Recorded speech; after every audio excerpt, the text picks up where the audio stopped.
안녕하세요. 서영주입니다. 오늘은 예수님을 사형장으로 끌고 가면서 뭔지도 모르고 행패를 부리던 총독 군병들에 대한 이야기를 통해 오늘을 살아가는 우리가 혹여 그런 자들은 아닌지 되돌아보도록 하겠습니다.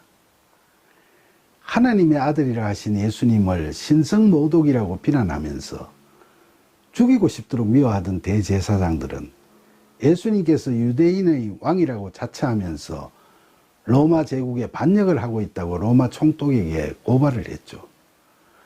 그런데 대제사장들이 이 군중들을 선동해서 예수님을 반역죄로 당국에 고발한 것은 예수님은 구약에서 예언한 메시아가 절대 아니라는 확신에 차서 한 것이었을까요? 그렇지는 않을 겁니다. 그들도 예수님의 말씀과 갖가지 사역을 실제 눈으로도 보고 소문도 익히 들었기 때문에 예수님이 그런 메시아일 수도 있겠다는 생각을 하기도 했을 겁니다. 그러나 자기 의나 자기 가시가 몸에 배어 있던 그들로서는 바리새인인 자신들을 독사의 새끼라고 하시는 예수님의 책망을 참고 받아들이기가 매우 어려웠고, 또 자기들이 누리고 있는 부와 명예나 권력과 같은 기득권을 예수님 때문에 잃어버리고 싶지 않았던 이기적인 마음이 가득했었기 때문에 예수님을 악착스럽게 고발하게 됐던 거죠. 당시 예루살렘은 유월절을 맞아 해외로 나가 뿔뿔이 흩어져 살던 디아스포라 유대인들까지 다들 모여들면서 로마 식민 통치에 반기를 드는 대규모 소요 사태가 우려되는 상황이었죠. 빌라도는 대제사장들과 함께 온 무리들이 강하게 예수님 처벌을 주장하자 만약 그들의 요구를 들어주지 않으면 그들이 크게 반발할 거고 그게 밀란의 도화선이 될지도 모른다는 우려를 하게 된 거죠. 그는 그런 밀란의 빌미를 주지 않기 위해서 자신은 예수님의 피에 대해서 무죄하니까 이 문제에 대해서는 유대인들 당신들이 책임지라고 하면서 썩 내키지는 않았지만 사형을 선고하게 됐던 겁니다. 그래서 총독의 군병들이 사형 집행을 위해 지금은 예루살렘 채찍교회가 자리 잡고 있는 그곳 그 가나의 뜰에 예수님을 끌고 나왔죠. 그런데 그 군병들은 사실 예수님의 사형 선고와 관련한 앞서 말씀드린 배경에 관해서는 아무런 사전 이해가 없었던 자들이었죠. 보통 로마 제국에서 식민지에 와 있는 총독 군병들은 그 나라 사람들이 아니고 그 나라들과 비우호적인 관계에 있는 다른 나라에서 징집되어 온 군병들이었죠. 그래서 애당초 그들은 유대민족을 좋아하지도 않았고 예수님을 존경하지도 않았으며 왜 바리새인들이 예수님을 적대시하는지에 대해서도 별 관심이 없었습니다. 그러니까 그들은 예수님과 관련해서도 총독의 판결에 따라 그저 기계적으로 사형을 집행하면 그만이라는 생각을 하고 있던 자들이었죠. 그들은 십자가에 매어달 예수님이 무슨 죄로 사형 선고를 받았는지 그 제명만을 파악하고 있었을 뿐이었고 사형 집행 과정에서 그 제목에 따라 예수님께 모욕을 주며 십자가에 매달아 죽이는 소위 망나니에 불과할 따름이었죠. 그래서 그들은 유대인의 왕이라고 사칭하고 로마에 반역했다는 예수님의 제목을 보고서는 거기에 맞춰서 우선 예수님을 끌고 나와서 옷을 벗기고 홍포를 입힙니다. 당시 황제가 입는 옷 색깔이 붉은 색깔이었기 때문에 유대인의 왕을 자처한 죄를 물어서 일부러 예수님을 모욕하려고 그들이 걸치고 있던 붉은 망토를 벗어서 예수님께 입힌 거죠. 그리고 황제가 쓰는 월계수 하관을 본떠서 가시관을 씌우고 황제의 건세의 상징인 후를 본떠서 갈대를 손에 쥐게 한 후에 예수님 앞에서 일부러 무릎을 꿇고서는 유대인의 왕이여 평안할지어다라고 희롱하고 야유를 퍼부었던 거죠. 그리고 그들은 예수님의 얼굴에 침을 뱉고 손에 드신 갈대를 빼앗아 예수님의 머리를 치면서 조롱하기도 했습니다. 그런 연후에 그들은 홍포를 벗기고 도로 예수님의 본래의 옷을 입힌 후 십자가에 못 박으려고 끌고 나갔죠. 그들은 예수님을 골고다 언덕에 끌고 가서 썰개를 탄 마시지 못할 신 포도주를 주면서 마시라고 강요하기도 했죠. 그들은 또 시편 22편에서 다윗이 하나님께 자신을 괴롭히는 무리들이 자신의 겉옷을 나누고 속옷을 제비 뽑는다고 탄식하는 것을 연상시키듯이 예수님을 십자가에 못 박은 후에는 제비를 뽑아 예수님의 옷을 나눠 갖기도 했죠. 그리고 십자가 위에는 유대인의 왕이라는 제패까지 써붙이기도 했습니다. 그러자 예수님께서는 이런 희롱과 모욕을 스스럼없이 행하는 그 군병들을 보시면서 하나님께 아버지, 저들을 사하여 주옵소서. 저들은 자기들이 하는 일을 알지 못합니다. 라는 일반 사람으로서는 도저히 할 수 없는 엄청난 용서의 기도를 드리죠.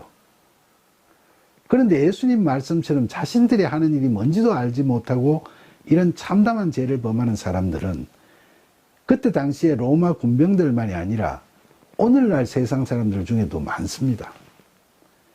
그럼 오늘날 이런 죄를 범하는 사람들에게도 과연 예수님께서는 하나님의 용서를 구하는 기도를 드리실까요? 지난날 믿지 않던 저도 젊은 시절에는 니체의 철학에 탐닉하면서 거의 기독교 비판 논리를 그대로 수용해서 기독교와 예수님을 많이 비난하곤 했었죠. 또 가끔 목회자들의 탈선 같은 교회의 일탈행위가 여론화되면 보란듯이 그걸 핑계삼아 기독교에 대한 제 자신의 비판적인 생각이나 행동을 합리화하기도 했었죠. 저는 예수님께서 어떤 분이시고 어떤 말씀을 우리에게 주셨는지는 제대로 잘 알지도 못하면서 그저 제 논리로 온갖 비난만 했던 거죠. 하지만 예수님께서는 그 옛날 당신을 괴롭히던 자들을 용서해달라고 기도하셨듯이 오늘도 주님께 범하는 이런 우리의 끔찍한 죄에 대해 용서를 빌고 계십니다. 그러나 우리가 하나님의 용서를 받을 수 있기 위해서는 예수님의 은혜로우신 중보와 함께 무엇보다도 먼저 우리 스스로 죄인된 우리 자신에 대한 회개가 필요합니다. 사실 제가 하나님을 만나는 복을 누리게 된 것은 정말 예기치 못했던 상황에서 바랄 수도 없었고 바라지도 않았던 하나님의 찾아오심의 은혜를 받았기 때문이었죠. 지난날 교만하고 강팍하게 기독교를 비난하고 예수님을 조롱했던 제가 제 잘못을 인식조차 못하고 있었던 그때 하나님께서는 먼저 저를 용서하시고 저를 찾아오셨던 거죠.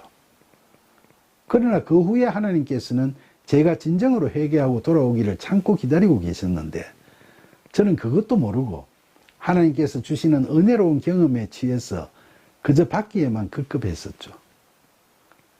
그러다가 얼마 후 암이란 병이 저를 찾아왔고 수술을 받는 과정에서 강한 육신의 통증과 찢어지는 듯한 마음의 아픔과 회한을 겪고 나서야 비로소 제가 과연 어떤 존재인지, 제가 하나님께 저지른 죄가 어떠한지, 그리고 저 같은 죄인을 먼저 찾아주신 하나님의 은혜가 얼마나 크신지를 깨닫게 됐습니다.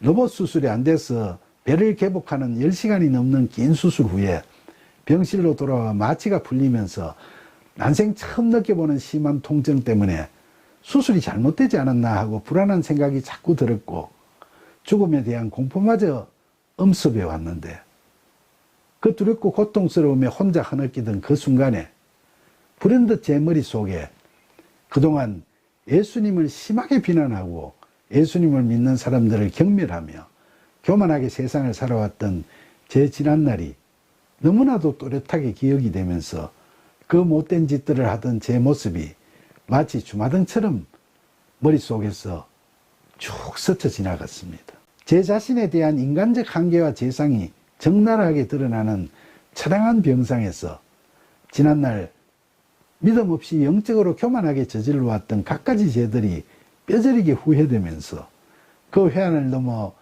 죄인인 제 자신의 보잘것없는 존재 자체가 너무나 부끄러웠고 하나님의 은혜 없이는 저는 아무것도 아니라는 심령의 가난함과 죄인된 제 자신에 대한 애통함이 제 가슴에 밀려오면서 깊은 참회의 눈물을 흘리지 않을 수 없었죠.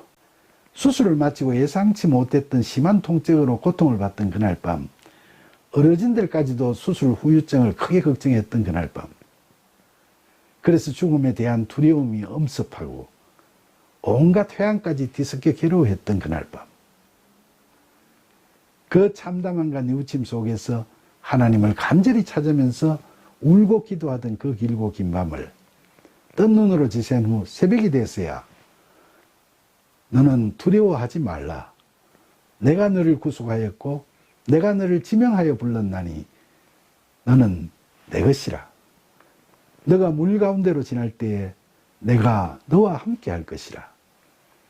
강을 건널 때에 물이 너를 침몰하지 못할 것이며 너가 불 가운데로 지날 때에 타지도 아니할 것이요 불꽃이 너를 사르지도 못하리니 라는 선지자 이사야의 말씀을 통해서 마침내 저는 자비로우신 하나님을 뵐 수 있게 됐습니다.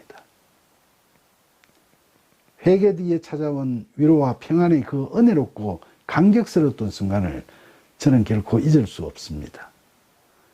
그동안 강팍했던 저를 하나님께로 돌아올 수 있게 베풀어 주셨던 용서와 회개의 기회가 이처럼 너무나도 은혜롭고 감격스럽기 때문에 오늘날에도 여전히 우리 주변에서 많이 볼 수 있는 완악한 로마 군병 같은 이들, 예수님을 잘 알지도 못하면서 조롱하고 그 예수님을 믿는 자들을 함부로 멸시하는 지난날의 저와 같은 그런 이들을 보면 마음이 안타깝고 아프기까지 합니다.